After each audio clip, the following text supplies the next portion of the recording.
대통령이 거부한 간호법이 오늘 본회의 재표결에서 국민의힘 반대로 폐기순을 밟게 됐습니다. 상임위원장 표결에선 국민의힘 장제원 의원이 과방위원장에 선출됐고 민주당 몫은 당내 합의 불발로 보류됐습니다. 국회 윤리특위가 코인 논란의 중심에 선 김남국 무소속 의원에 대해 징계 절차에 들어갔습니다. 여야는 징계 절차에 속도를 내야 한다는 데 공감하고 김 의원을 불러 소명을 듣기로 했습니다. 국민의힘 최고위원 보궐선거 후보자 등록 마지막 날인 오늘 원외인사 6명이 등록을 마쳤습니다. 민주당은 일본 자위함기 대응 등 정부의 외교 정책을 비판하며 대정부 압박에 나섰습니다. 파워 인터뷰. 오늘은 국민의힘 양금희 의원과 함께 지난달 지능형 로봇법 개정안이 통과된 이후 분주해진 로봇업계 상황과 거액 가상화폐 의혹을 받고 있는 김남국 의원의 징계 절차와 수위 논란에 대해서 자세한 이야기를 들어보겠습니다.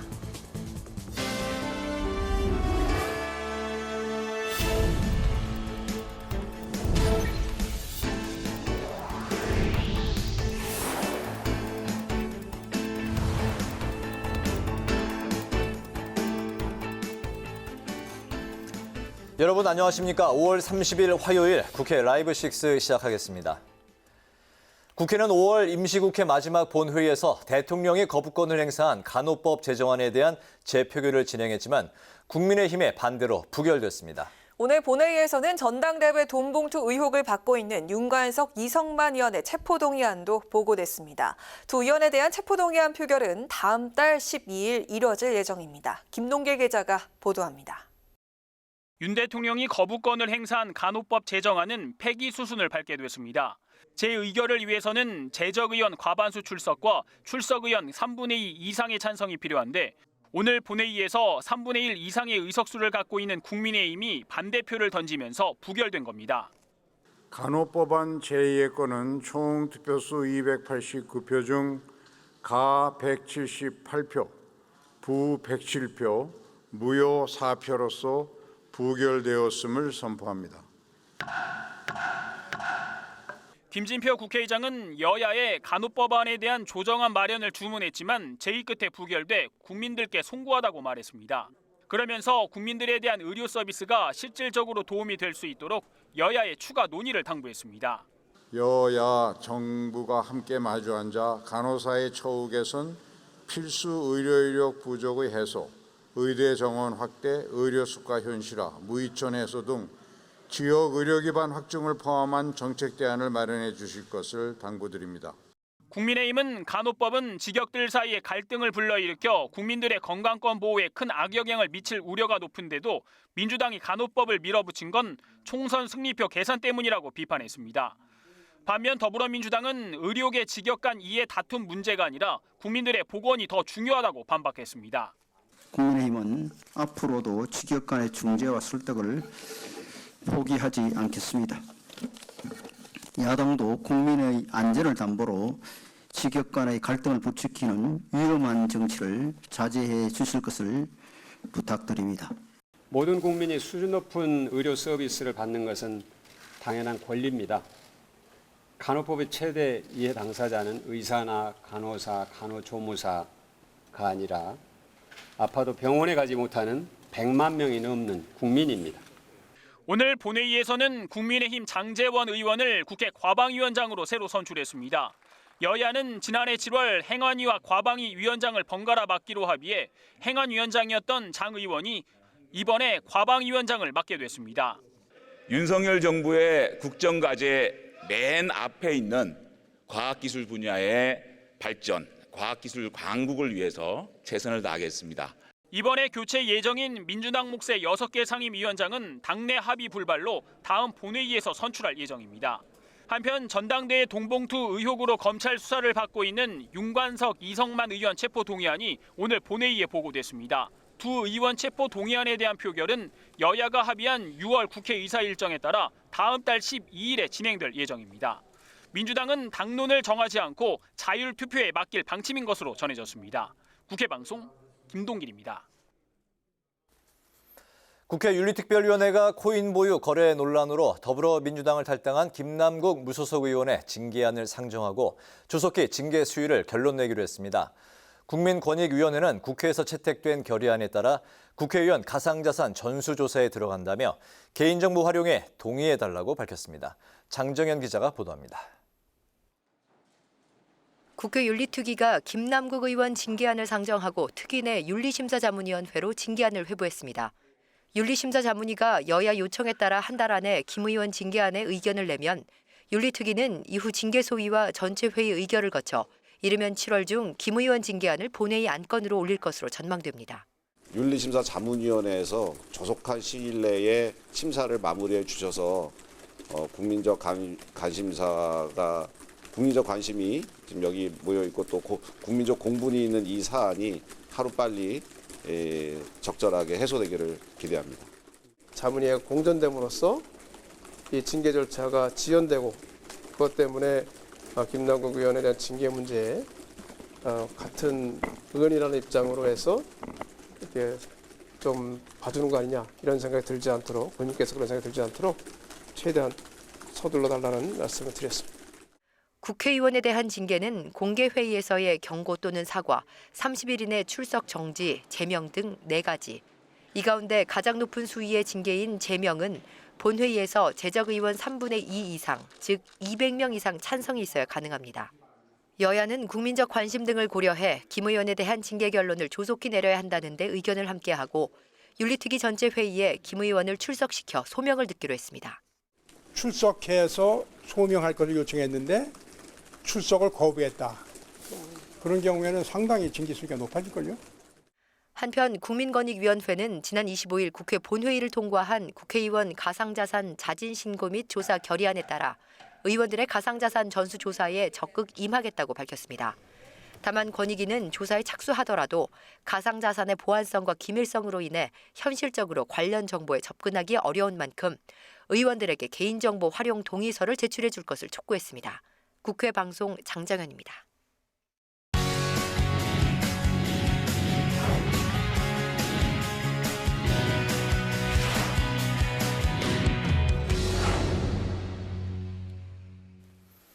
네, 이슈 분석 서환한 객원 기자와 오늘 국회 본회의 이슈를 좀 더 자세히 다뤄보겠습니다. 서환한 기자, 어서 오세요. 네, 안녕하십니까? 예상했던 대로 국민의힘 이제 반대로 간호법이 이제 부결이 됐습니다. 국민의힘이 100표 넘는 반대표를 던진 것으로 지금 전망이 되고 있는, 예상이 되고 있는 거죠?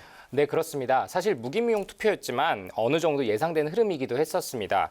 이미 전체 의석의 3분의 1 이상을 확보했던 국민의힘이 당론으로 반대를 이미 결정을 했던 상황이기 때문에 부결이 예상이 됐었는데요. 네. 이 간호법 제정안은 지난달 말 민주당 주도로 이 국회 본회의를 통과를 했지만 직역 간 갈등을 이유로 윤석열 대통령이 제2요구권을 행사해서 국회로 되돌아온 법안입니다.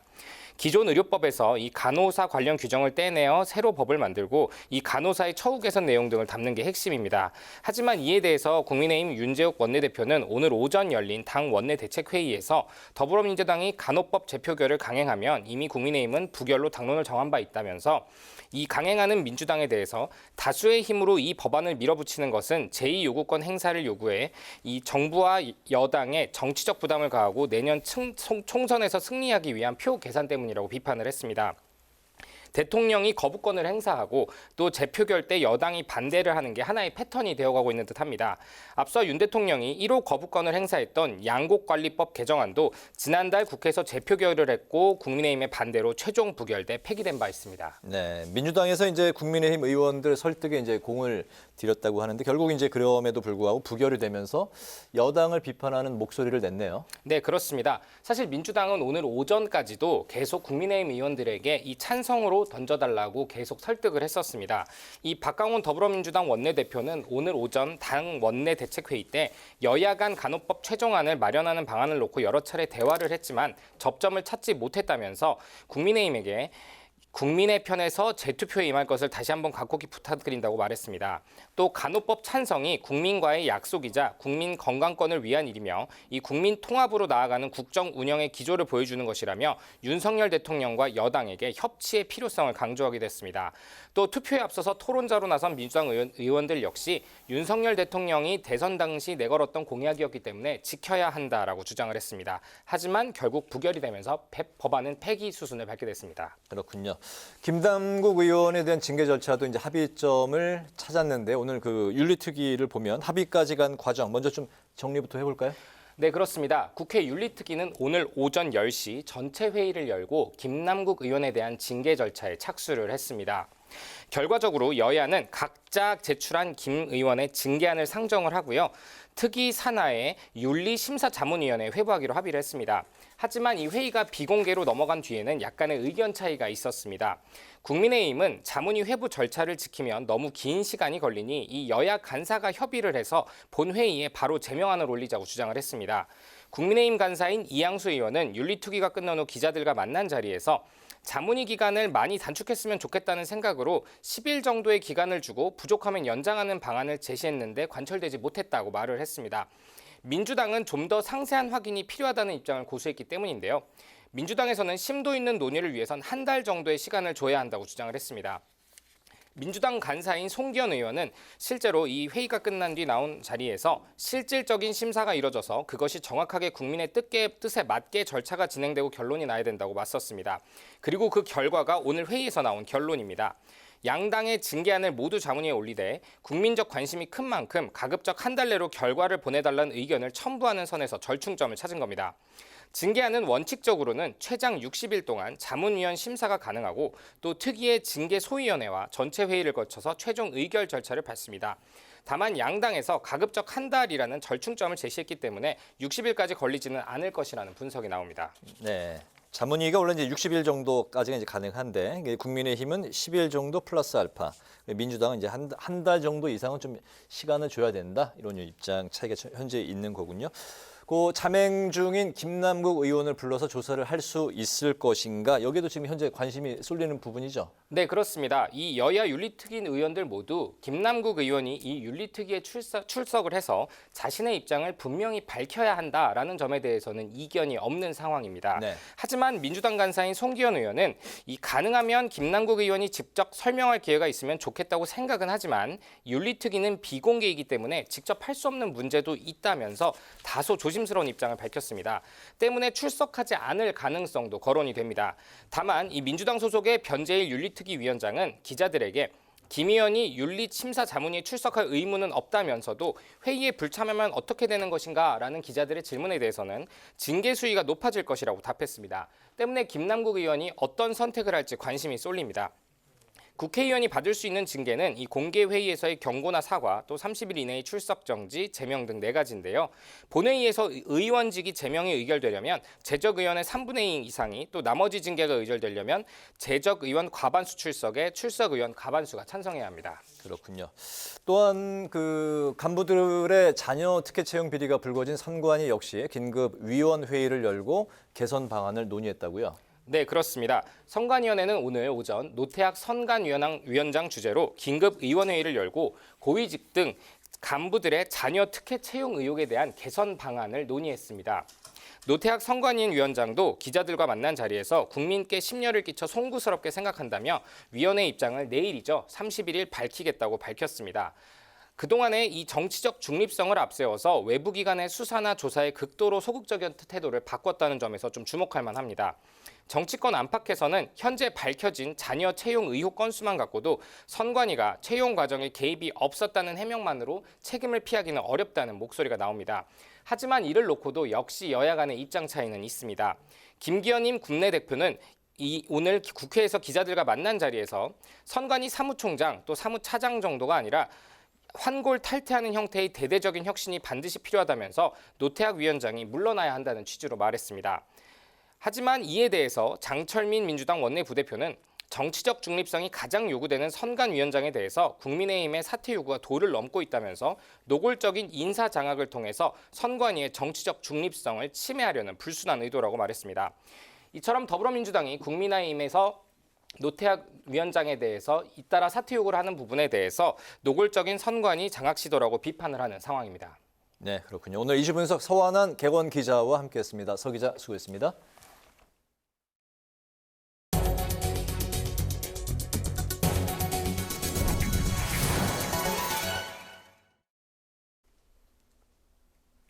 최고위원을 자진 사퇴한 태영호 국민의힘 의원의 빈자리를 메우기 위한 최고위원 보궐선거 후보자 등록이 마감됐습니다. 국민의힘은 또 청년 정책을 발굴하는 부의장을 뽑는 공개 오디션도 개최했습니다. 보도에 남수지 기자입니다. 국민의힘이 각종 설화 논란으로 자진 사퇴한 태영호 전 최고위원의 후임을 뽑기 위한 절차에 돌입한 가운데 원내 관심은 저조한 분위기입니다. 국민의힘에 따르면 후보 등록 기간이었던 어제와 오늘 출사표를 던진 후보자는 정동희 경제전략작가와 천강정 국민의힘 경기도당 의료정책위원장, 그리고 김가람 청년대변인 등 총 6명으로 후보자들 모두 원외 인사입니다. 현역 의원들이 도전 의사를 밝히지 않은 건 내년 총선을 앞뒀기 때문이라는 분석이 나오고 있습니다. 지도부에 입성하게 되면 지지도는 높일 수 있지만 불확실한 공천 여부와 지역구 활동 공백 등에서 부담이라는 겁니다. 근데 총선이 이제 1년도 안 남았습니다. 네? 선뜻 손에 들었다가 네. 나갔는데 터무니없이 적은 표를 받거나 지지를 받지 못하게 되면 부담스럽잖아요. 국민의힘은 내일 후보자 자격 심사를 마치고 다음 달 9일에 전국위원회를 통해 당선자를 선출할 예정입니다. 한편 국민의힘은 무소속 김남국 의원의 코인 보유 논란을 계기로 청년층 공략에도 속도를 내고 있습니다. 여당은 청년 정책 해커톤, 청년 온다 공개 오디션 본선을 열고 당의 정책위원회 청년 부의장과 정책조정위원회 청년 부위원장을 선발했습니다. 선발된 인원은 총 7명으로 본선에 참가한 25명의 청년들 가운데 최우수 1명을 청년 정책 부의장으로, 나머지 6명을 청년 부위원장으로 임명했습니다. 국민의힘 지도부는 오디션 현장에서 당선자들에게 청년들이 미래를 향해 나아갈 수 있는 좋은 정책을 만들어달라고 당부했습니다. 청년들이 말을 많이 듣는 것, 그것이 우리가 정책 파트에 있어서 우리 청년들의 마음에 다가갈 수 있는 길이라고 생각하고요. 우리 청년들을 시각에서 우리 청년들이 만드는 청년들이 위한 정책을 우리가 많이 발굴하고 선발된 청년정책 부의장은 실제 당정회의 등에 참석해 청년들의 목소리를 대변하게 됩니다. 국회 방송 남수지입니다. 더불어민주당은 정부의 외교 정책을 두고 공세를 퍼부었습니다. 일본 호위함이 자위함기를 개항하고 부산항에 입항한 것을 비판한 데 이어 오염수 시찰단의 국회 보고를 촉구했습니다. 또 정부가 한중 관계를 잘못 관리하고 있다고 지적했습니다. 김도기 기자입니다. 더불어민주당은 일본 해상자위대 호위함인 하마기리함이 우길기의 일종인 자위함기를 개항하고 부산 해군작전기지에 입항한 것을 두고 맹비난했습니다. 민주당은 일본이 역사 문제를 인정하지 않는 상황에서 우길기를 달고 들어온 건 국민을 무시하는 것이라고 주장했는데, 일본이 한반도를 침략할 때 교도부를 삼은 통한의 땅이요 침략의 거점이었습니다. 그런 부산에 우길기가 들어왔습니다. 근데 아무리 역사 인식이 저열하더라도 이런 일이 벌어졌다는 것에 대해 윤석열 정부와 여당 그 누구도 문제 삼지 않고 있습니다. 국민의힘은 자위함기 입항 원조는 DJ 정부라며 친일 프레임 덮어 씌우기라고 맞받았습니다. 민주당은 대중 수출 위기에 대한 정부 대응도 문제 삼았습니다. 전 세계가 중국과의 관계에서 리스크를 줄이는데 한국만 엉뚱한 방향으로 가고 있다는 겁니다. 이재명 대표는 대중국 무역 적자로 어려움을 겪는 중국 수출 기업과 중국 진출 기업을 만나 애로사항을 듣고 국익 중심의 실용적 외교를 재차 강조했습니다. 군사 문제는 군사 문제, 경제 문제는 경제 문제, 이렇게 좀 분리해서 외교 문제는 실리적으로 접근하는 것이 세계적 추세인데 우리는 과연 그에 부합하는지에 대해서 우리 한번 점검을 해볼 필요가 있을 것 같습니다. 기업 측의 한중 관계 개선 요청에 민주당은 당 경제위기 대응 특위를 비롯한 국회 차원의 대중 외교 활동을 검토하겠다고 밝혔습니다. 또 여야가 평행선을 달리고 있는 추경 편성에 대한 논의도 촉구했습니다. 올해는 역대급 폭염이 예고되고 있습니다. 냉방비 걱정이 벌써부터 커지고 있습니다. 우선 취약계층을 위한 에너지 추경을 편성하는 것을 비롯해서 할 수 있는 모든 정책 수단을 당장 동원해야 한다는 것입니다. 이 밖에 민주당은 후쿠시마 오염수 시찰 결과를 왜 국민의힘만 보고받냐며 여야 공동 검증을 촉구했습니다. 국회 방송 김동희입니다. 국회의원 선거제도 개편 논의를 위한 전원위원회 소위원회 구성이 무산됐습니다. 선거제도 개편 논의는 앞으로 국회 정치개혁특별위원회에서 이어갈 예정인데요. 김진표 국회의장은 다음 달 말까지 선거제도 개편을 마쳐야 한다는 입장입니다. 보도에 임채원 기자입니다. 국회 전원위원회 소위원회 구성이 무산됐습니다. 지난달 의원 100명이 발언에 나서 국회의원 선거제도 개편과 관련해 100가쟁명씩 토론을 벌였지만 결론을 내리지 못하면서 소위원회를 구성해야 한다는 주장이 나왔습니다. 전원위 소위원회를 통해 합의안을 만들어 국회 정치개혁특위로 넘기는 방안인데 앞서 김진표 국회의장과 초당적 정치개혁 의원 모임은 여야 원내대표에게 소위를 구성할 것을 제안했습니다. 하지만 여야 원내대표가 합의하지 못하면서 협상은 최종 결렬됐습니다. 정치개혁 특위 관계자는 선거제 개편은 결국 여야 지도부의 협의가 필요하다며 전원위 소위를 거칠 필요가 있느냐는 반론도 많았다고 밝혔습니다.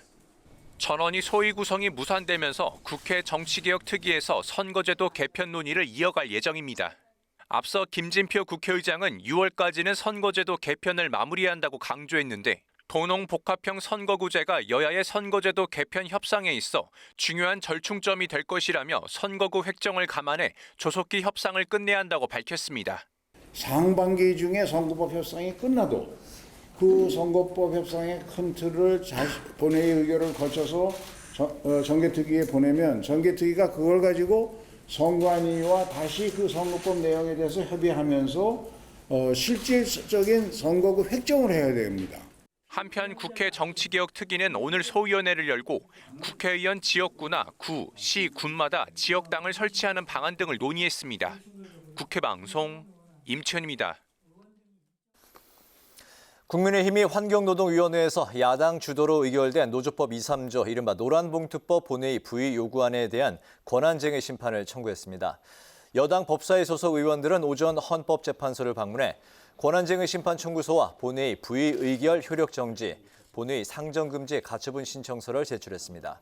법사위 여당 간사인 정점식 의원은 민주당을 향해 방송법에 이어서 불법 파업 조장법까지 권한쟁의 심판이 청구된 의미를 무겁게 받아들여야 한다고 경고했습니다. 더불어민주당 충청권 청년위원회가 국회에서 기자회견을 열고 국회 세종의사당의 조속한 설치를 촉구했습니다. 민주당 충청권 청년위원회는 정치권이 국회 세종의사당 설치를 위한 규칙 제정을 앞두고 자문단 구성이라는 절차를 끼워 넣었다며 총선을 앞두고 시간을 끌고 있다고 주장했습니다.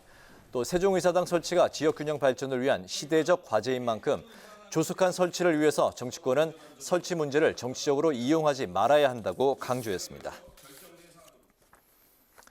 국가 중장기 과제를 연구하고 정책을 개발하는 국회 미래연구원이 개원 5주년을 맞았습니다.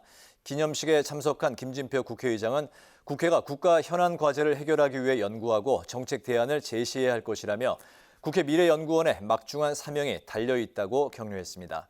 김현곤 국회 미래연구원장은 앞으로 미래연구에 대한 국회 협업을 강화하고 국회의 싱크탱크를 넘어서 글로벌 싱크탱크로 도약하겠다는 의지를 밝혔습니다.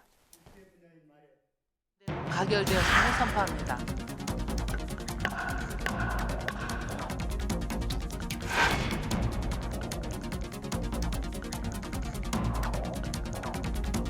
지능형 로봇 개발 및 보급 추진법, 실외 이동 로봇의 정의를 신설하여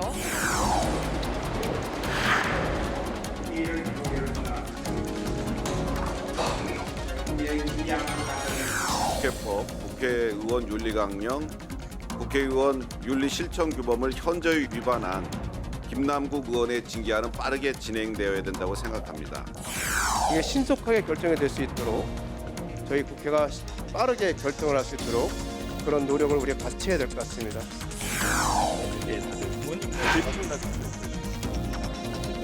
저희가 말하는 건 적절하지 않습니다.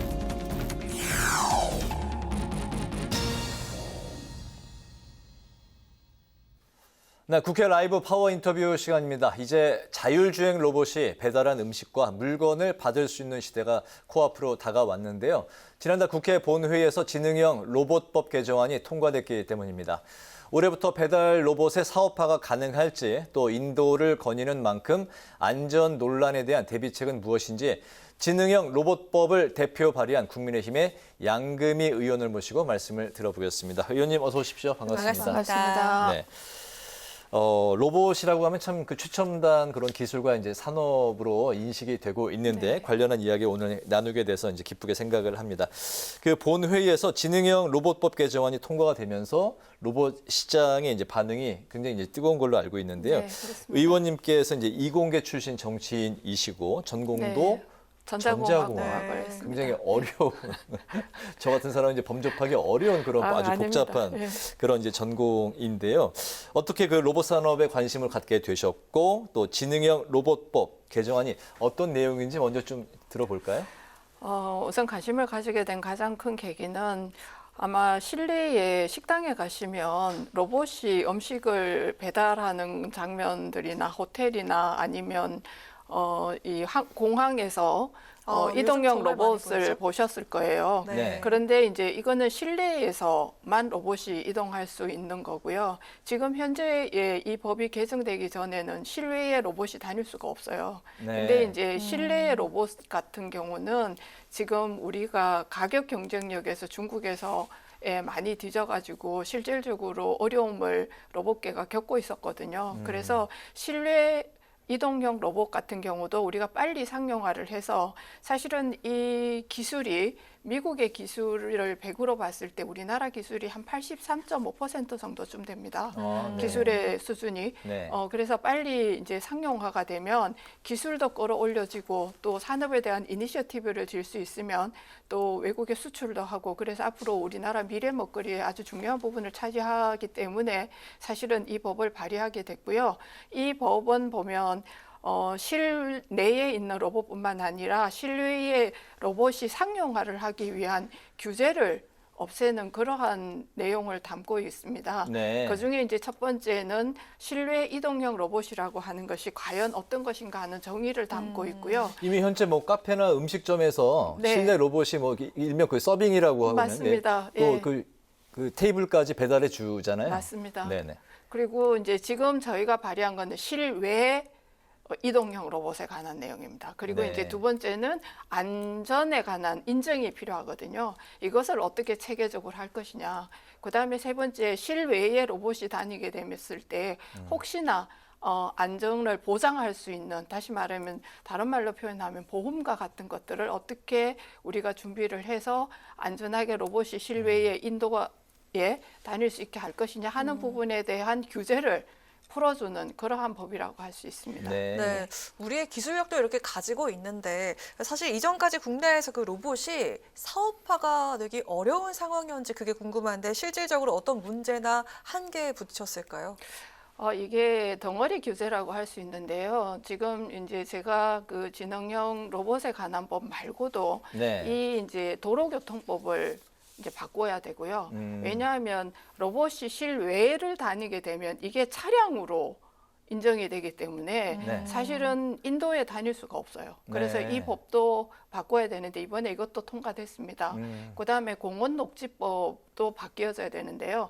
30kg 이상은 그 공원 안에 다닐 수가 없게 돼 있어요. 법으로. 그러니까 이것도 바뀌어야 되고 그다음에 지금 그 생활형 배달 서비스에 관한 법이 있습니다. 이것도 이제까지는 사람이 직접 이제 화물차나 아니면 이륜 자동차라고 불려지는 오토바이를 통해서 배달을 할 수 있었는데 여기에 더해서 로봇이 배달을 할 수 있도록 법을 바꾸는 거죠. 다시 말해서 이것을 저희 이제 국회에서 부를 때는 덩어리 규제를 푼다고 얘기하는데요. 그래서 모든 관련한 법들이 이번에 다 바뀌어지고 통과가 되게 됐습니다. 로봇이 뭐 30km 이하의 속도로 이제 다녀야 된다라는 그 말씀이신 건가요? 아니요, 로봇의 무게가 30kg이 넘으면 공원 안으로 이게 진입을 할 수가 없어요. 그러니까 그게 공원법에 정해져 있거든요. 그래서 그런 법들을 다 이제 전체적으로 지능형 로봇이 바깥을 다닐 수 있도록 관련되어진 법들을 전부 다 이번에 다 바꾼 겁니다. 로봇도 뭐 어떤 그 이동 수단을 타는 건가요? 아니면 걸어서 아니면 뛰어서 배달을 하는 건가요?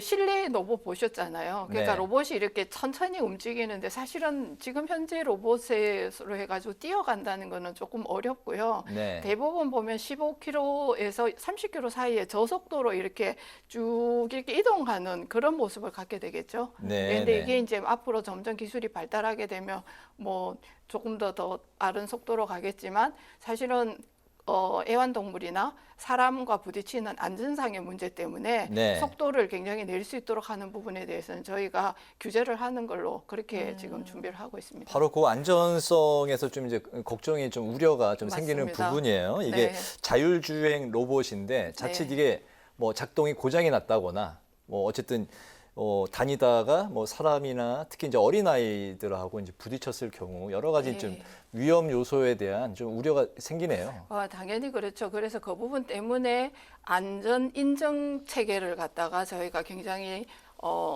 중요하게 생각을 해가지고요. 네. 어디서 이것을 인정을 할 것이냐 하는 인정기구, 그다음에 기준을 어떻게 만들 것이냐, 안전 인정의 기준, 그다음에 만약에 이것을 충족하지 못했을 때 그 안전 인정을 취소하는 거 어떻게 할 것이냐, 이런 절차까지도 전부 다 이 법안에 다 담겨져 있습니다. 네. 그렇기 때문에 방금 말씀하셨던 안전에 관해서 가장 치중을 하고 있고요. 그다음에 반드시 보험에 들도록 돼 있습니다. 네네.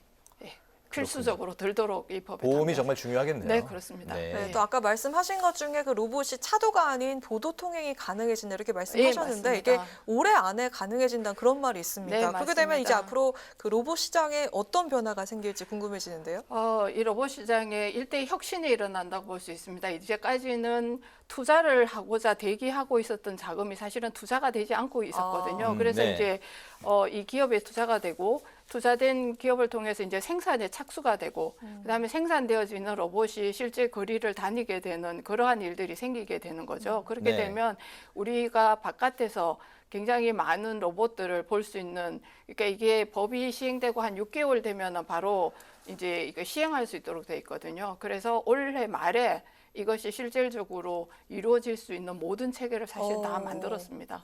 네. 그럼 바깥에서 로봇이 실제 그런 일을 하는 걸 네, 우리가 그렇습니다. 볼 수 있어요. 언제부터 볼 수 있을까요? 올해 말부터 보는 건 가능한 게 지금 현실적으로 맞고요. 근데 네. 이게 이제 조금 더 인정 체계라든지 이런 부분에 대한 보완이라든지 보험이라든지 이런 게 있기 때문에 제 생각에는 내년쯤 되면 실제로 보도상으로 다니는 걸 볼 수 있지 않을까 싶고, 그리고 이 자율주행 로봇을 통해서 사실은 굉장히 많은 데이터들을 우리가 축적할 수가 있습니다. 이러한 데이터들을 이용해서 자율주행 차량이나 이런 데도 더 많은 정보를 우리가 축적하게 되고 데이터를 산업에 이용할 수 있게 되겠죠. 네. 기대가 높아지는 만큼 또 한편으로는 사람들이 했던 일자리가 점점 좀 사라지는 게 아닌가, 이제 그런 좀 걱정도 좀 들기도 합니다. 어쨌든 로봇에 대한 그 여러 가지 상황, 변화, 우리한테 바로 이제 곧 닥칠 네, 그런 맞습니다. 커다란 변화인데요. 좀 기대되는 면도 많이 있습니다. 자, 이제 그 로봇 이야기는 여기까지 일단 듣기로 하고요. 정치 현안으로 좀 이제 들어가 볼까 합니다. 네. 국회 윤리위원회가 오늘 김남국 의원의 징계 절차에 돌입을 했고, 윤리특위는 심의를 이제 6월 29일까지 끝내고 이후 김 의원의 이제 출석을 요청하는 쪽으로 가닥을 이제 잡았습니다. 징계 수위를 두고 여야 간에 좀 뭐 의견이 완전히 일치하지는 않고 있죠. 네, 예, 맞습니다. 어떻습니까? 지금 국민의힘과 민주당에서 동시에 사실은 윤리위에다가 제소를 했지만 네. 그 민주당에서는 뭐가 빠졌느냐 하면은 제가 봤을 때 직권남용이 빠졌어요. 직권남용이요? 네, 직권남용은 뺐습니다. 왜냐하면은 그 국회의원이라는 신분을 이용해 가지고 뭐 사전 정보를 얻는다든지 아니면 법안을 만든다든지 하는 여러 가지 어떤 국회의원으로서의 직권을 이용해서 뭔가 약간 뭐 이득을 취한 게 없나, 이해충돌하고도 이해충돌 관련이 그것도 있겠네요. 네. 포함됩니다. 네. 이러한 부분은 민주당에서는 사법적으로 지금 조사를 진행 중이고 있으니까 네. 하면서 그 부분을 뺐는데 국민의힘에서는 사실 저희 당에서는 그것까지 다 넣어서 사실 국회의원으로서의 품위 유지나 윤리를 위반한 문제까지 다 사실은 저희는 그 윤리 심의를 할 수 있도록 제소를 한 거죠. 네.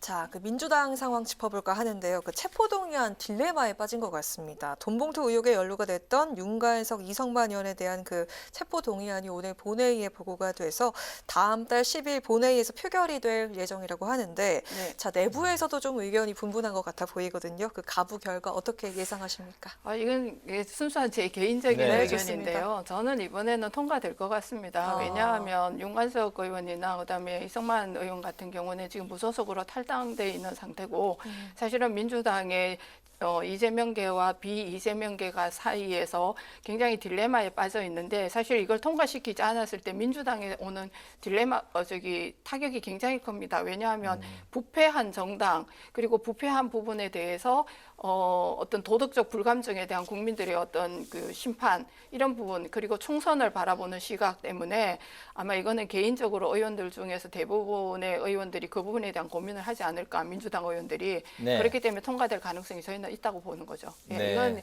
개인적인 제 의견입니다. 알겠습니다. 6월 12일이 이제 표결에 대한 예상이 되는 날짜니까 한번 또 지켜보도록 하죠. 마지막 질문입니다. 이제 그 의원님이 교사 출신이시죠? 네. 어떤 과목 가르치셨나요? 궁금합니다. 제가 전자공학을 전공했고 전산 쪽을 가르치고 또 그리고 제가 그때 교사를 할 때에 성적 처리를 전산화하는 작업들이 이루어졌거든요. 그때 그 작업을 사실은 했던 사람입니다. 교사 출신이시고 또 시민단체 출신의 정치인이십니다. 정치에 임하는 각오가 남다르실 것 같습니다. 가장 하고 싶으신 일, 이제 뭐 한 10개월여 남았나요? 임기가. 그래서 남은 지역 동안에 지역 현안 과제, 정치적 목표, 이루고 싶은 뜻, 마지막 마무리를 좀 들어볼까요? 지역에서 가장 이루고 싶은 거는 지금 현재 도심융합 특구가 저희 지역에 지정이 되어 있습니다. 옛날 도청이 있었던 자리, 경북대학교, 그리고 창조경제센터를 삼각벨트로 묶는 도심융합 특구법이 오늘 아마 국토위에 법안 소위를 통과했는 걸로 알고 있습니다. 지금 대안을 만들고 있다고 해서 그 내용을 오늘 파악해 보라고 제가 비서관께 이야기를 하고 올라왔는데요. 이게 이제 발의가 되면 빠른 속도로 도심융합 특구로서의 어떤 개발 모델들이 만들어질 거라고 생각하는데 이것이 지금 저희 지역에서는 가장 중요한 현안입니다. 네, 알겠습니다. 자, 국회 라이브 6 파워 인터뷰 이제 마칠 시간이 됐습니다. 양금희 국민의힘 의원과 함께 지능형 로봇법 개정안 이후에 로봇 시장의 변화 그리고 김남국 의원의 징계 수위 논란에 대한 이야기를 중심으로 이야기를 나눠봤습니다. 오늘 말씀 잘 들었습니다. 감사합니다. 고맙습니다. 감사합니다.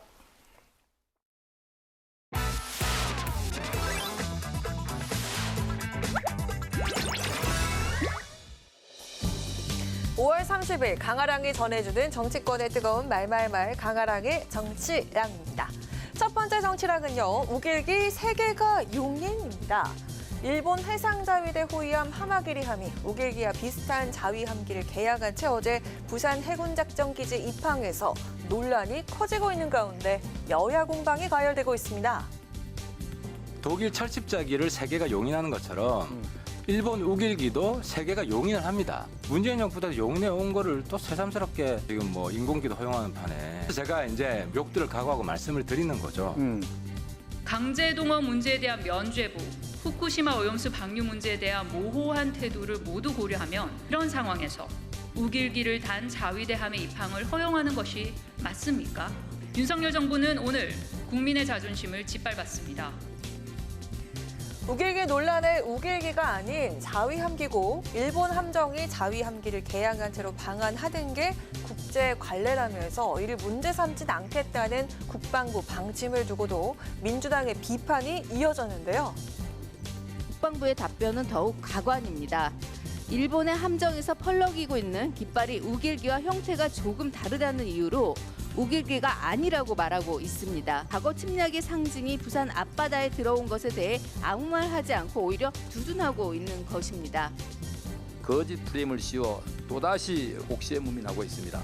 문재인 정부는 2017년 자위대 함의 문양기를 개양한 채 평택항에 입항하는 사진을 숨기면서까지 대한민국 기항을 숨기기에 급급했습니다. 다국적 해양 차단 훈련이 기상 악화로 대폭 축소가 되면서 애초에 예정됐던 이종섭 국방부 장관의 훈련 참가 함정 사열도 취소가 됐습니다.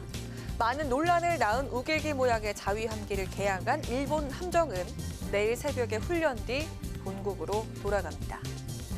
두 번째 정치락은 개딸이 암입니다. 민주당 싱크탱크인 민주연구원의 현근택 부원장이 개딸을 BTS 팬덤인 아미에 비유해서 때 아닌 논쟁이 일고 있는데요. BTS 보고 아미 그만둬라 라고 얘기가 가능해요? 이분들이 스스로 만들어서 우리 사람 팬입니다 하고 있는데 그런 데를 가지고 나는 여기 뭐 리장을 그만둬라 자체가 제가 보기에는 웃기는 얘기다.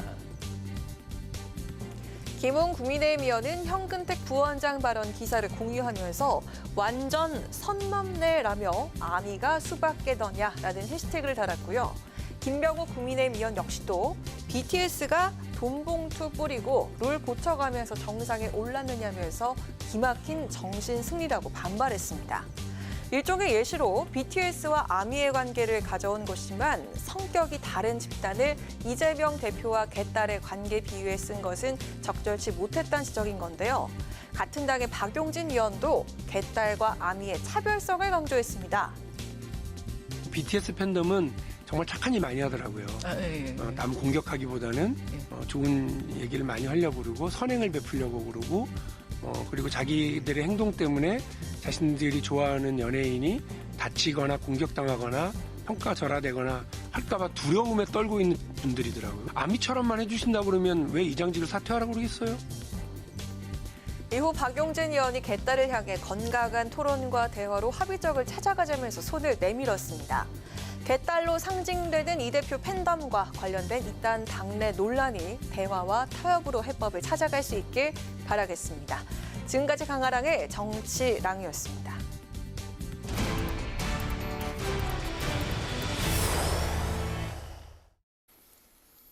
5월 마지막 본회의가 열린 오늘 여야 간 대치 국면이 계속되고 있습니다. 오늘 민주당 전당대회 돈봉투 의혹 사건으로 구속영장이 청구된 윤관석, 이성만 의원에 대한 체포동의안이 보고가 됐고 김남국 의원에 대해서도 국회 윤리특위가 징계 절차에 착수했습니다. 민주당을 탈당한 인사들을 둘러싼 최근 이슈로 당내도 적잖이 혼란스러워 보이는데요. 오늘은 현근택 민주연구원 부원장과 함께 당내 현안과 관련한 상황을 들어보도록 하겠습니다. 부원장님 안녕하십니까? 반갑습니다. 네, 안녕하세요. 현근택입니다. 네, 그 민주당 이재명 대표의 강성 지지층인 개딸을 두고 논란이 끊이지 않고 있는데요. 네. BTS의 팬덤인 아미의 이제 개딸을 부원장님이 이제 비유를 하셨는데 이를 두고 이제 국민의힘을 비롯해서 민주당 비명계에서도 반박이 있었습니다.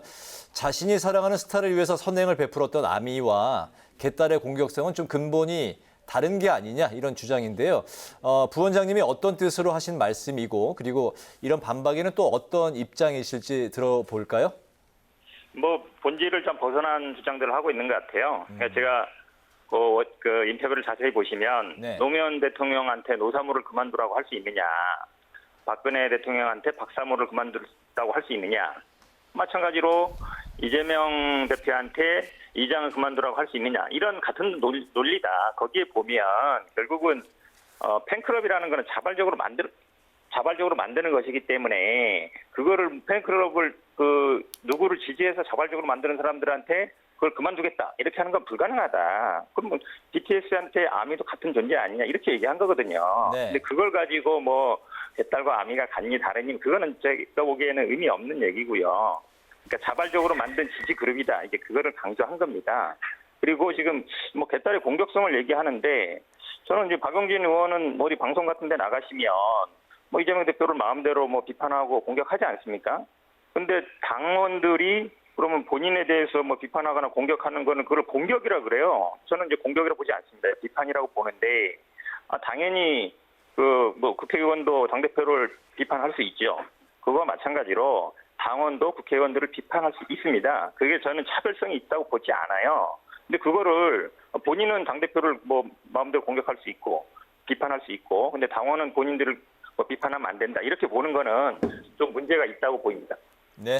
네, 또 친명계를 중심으로 대의원제 폐지가 논의가 되고 있는데 오늘 그 부원장께서도 함께한 민주당 혁신행동에서는 그 민주당 내 대의원제 폐지 등을 혁신 과제로 선정해서 또 이를 관철시키기 위한 당원 청원 운동을 시작하겠다고 밝히셨잖아요. 비명계에서는 또 이런 입장입니다. 그 개딸로 불리는 강성 당원의 영향력을 키우려는 의도가 담겼다 이런 시각인데 어떻습니까? 그 대의원제라는 게 결국은 뭐 폐지라기보다는 1인 1표를 실현하자 이 부분이거든요. 네. 뭐 국민의힘에도 대의원제는 있습니다. 근데 국민의힘은 1인 1표를 실현하고 있거든요. 그럼 국민의힘은 과연 강성 당원들을 휘두르고 있느냐? 그렇게 질문을 안 해볼 수가 없어요. 똑같은 정당이기 때문에. 근데 지금 아시다시피 대의원 한 표는 지금 당원에 한 60표 가치가 있습니다. 근데 투표율은 2배 정도 높거든요. 그럼 실제로 한 대의원 한 표는 당원에 120표 정도 가치가 있는데 지역구마다 지금 대의원이 한 40명 정도 됩니다. 그러면 위원장이 사실은 대의원을 임명하고 있습니다. 임명하고 있으면 사실은 당원 한 4,800명 정도의 영향력을 행사하고 있는 거거든요. 그러면 돈 봉투를 왜 주겠느냐. 대의원들한테 결국 오더를 내려달라는 거 아닙니까? 저는 그럼 그 대의원제 폐지 반대하는 분들한테 묻고 싶어요. 앞으로도 계속 오더를 내리고 싶다. 그렇게 하고 싶은 거냐. 그리고 앞으로도 계속 돈 봉투를 받고 싶은 거냐. 그렇게 반문하고 싶습니다. 네네, 알겠습니다. 그 윤관석, 이성만 의원에 대한 체포 동의안이 본회의에 이제 보고가 돼서 다음 달 12일 표결이 될 것으로 예상이 되고 있는 상황입니다. 당 지도부는 우선 그 자율투표에 무게를 두고 있는데 부결과 가결 시 양쪽 모두 그 민주당이 많이 그 부담이 될 것 같습니다. 어느 쪽으로 이제 결론이 나더라도 방금 그 국민의힘 양금희 의원과의 그 인터뷰 들으셨는지 모르겠지만 네, 들었습니다. 이날 아마 체포 동의안이 가결될 것 같다 이런 예상을 해주셨습니다. 가부 결과 이제 부원장님은 어떻게 전망하고 계실까요? 뭐 저도 정확히 모르겠습니다만 일단 뭐 탈당하셨고 이렇기 때문에 당에서 뭐 방침은 안정할 걸로 알고 있습니다. 네. 근데 이재명 대표 노웅래 의원과는 조금 다른 게 이재명 대표 같은 경우에는 뭐 정적 제거용이다, 정치 탄압이다라는 게 명백했던 것 같고 노웅래 의원 같은 경우는 아마 한동훈 장관이 국회에서의 그 설명 같은 게 좀 만약에 그 민주당 의원들을 많이 좀 분노케 했던 것 같습니다. 근데 지금 두 의원님 같은 경우는 약간 개인 비리 성격이 좀 많은 것 같고요. 그다음에 이미 탈당하셨고 지금 아까 그 양 의원님 말씀처럼 이게 기각했을 때는 이제 방탄 아니냐 이런 비판도 클 것 같아서 저도 뭐 가결 가능성이 좀 있지 않나 이렇게 보고 있습니다. 네, 네. 그렇군요. 네.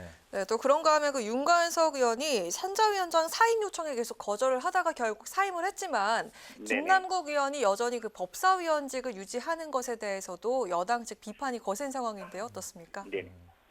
저는 근데 뭐 김남국 의원이 법사위에 있다고 해서 한동훈 법무부 장관이나 현재 검찰에서 뭐 수사에 영향을 받거나 그럴 것 같지는 않습니다. 근데 이거는 이제 그동안 계속 논란이 되었던 논란인데 하여튼 개인 의원이나 정당에 맡길 일은 아닌 것 같고 법적이나 제도적으로 좀 만들 필요가 있다고 봅니다. 왜냐하면 뭐 이해관계 충돌할 여지가 있다. 이게 핵심 아니겠습니까? 수사에 영향을 미칠 수 있다는 것 같은데 이런 면도 있습니다. 그럼 예를 들어서 법사위에서 굉장히 뭐 검찰이나 세게 뭐 공격하거나 세게 이제 나오는 의원에 대한 수사 가능성이 더 높아질 가능성도 있거든요. 배제시키기 위해서. 그런 리스크는 있는 겁니다. 사실은. 이 김남국 의원 사건이 뭐 꼭 그렇다는 건 아니지만 그러면 이건 어느 정도 좀 법적 제도적인 이런 게 필요하다. 단순히 그냥 수사 중이다, 재판 중이다 해서 무조건 배제는 아닌 것 같은데 지금 김남국 의원 같은 경우에는 법사위 중에서도 뭐 코인을 했다는 의혹이 있기 때문에 그러면 그래도 좀 뭐 법사위 같은 경우는 사보임하는 게 낫지 않냐 이렇게 보고 있습니다. 네, 그 선관위 의혹이 이제 점점 커지고 있는 상황입니다. 전현직 간부 6명의 자녀가 경력 채용 과정에서 특혜를 받았다는 의혹을 받고 있는데 기존의 6명 이외에도 선관위 5급 이상 간부 대 6명의 자녀도 경력직으로 채용된 것으로 지금 이제 전해졌습니다. 내일 예고되어 있는 노태학 선관위원장의 입장 발표, 좀 어떤 내용이 나올 것으로 예상을 하시고 또 어떤 책임 있는 결단을 내려야 한다고 보실까요? 일단 뭐 여당에서는 뭐 사퇴를 요구하는 것 같은데요. 일단 선관위가 아시다시피 헌법기관이고 정치적인 중립성이 굉장히 중요합니다. 선관위원장을 여당이든 야당이든 특정 정당이 사퇴해라 그러면 그 다음에 이제 누가 할 거냐 문제가 생기고 만약에 임명을 했을 때 뭐 대법관이 물론 합니다만 예를 들어서 뭐 지금 여당에서 임명한 쪽이 한다든지 하면 당장 이제 정치적인 중립 문제가 나오는 거거든요. 그래서 저는 이 지금 위원장이 어느 정도 책임을 져야 되는데 제가 보기에는 지금 자체 수사로는 좀 한계가 있는 것 같고 그렇다고 해서 이거를 바로 이제 수사기관에 맡길 거냐, 이게 조금 약간 딜레마 상황이긴 하거든요. 예를 들어서 국회에서 어떤 문제가 발생했다고 바로 뭐 수사하거나 하지 않기 때문에 네. 어느 정도 근데 자체 수사는 저는 좀 조사하는 문제가 있다고 보면 외부에서 좀 조사를 하고 그게 만약에 더 안 되면 뭐 수사를 의뢰한다든지 그 정도는 해야 된다라고 보고 뭐 그 결과에 따라 가지고 제가 보기에 나중에 판단하면 될 것 같은데 그렇다고 해서 위원장을 교체하려는 시도는 제가 보기에는 옳지 않다 이렇게 보고 있습니다. 네, 오늘 그 인터뷰 응해주셔서 감사하고요. 오늘 말씀 여기까지 듣겠습니다. 고맙습니다. 네, 고맙습니다. 현근택 민주연구원 부원장과 이야기 나눠봤습니다. 네, 오늘 국회 라이브 6는 여기까지입니다. 시청해주신 여러분 고맙습니다.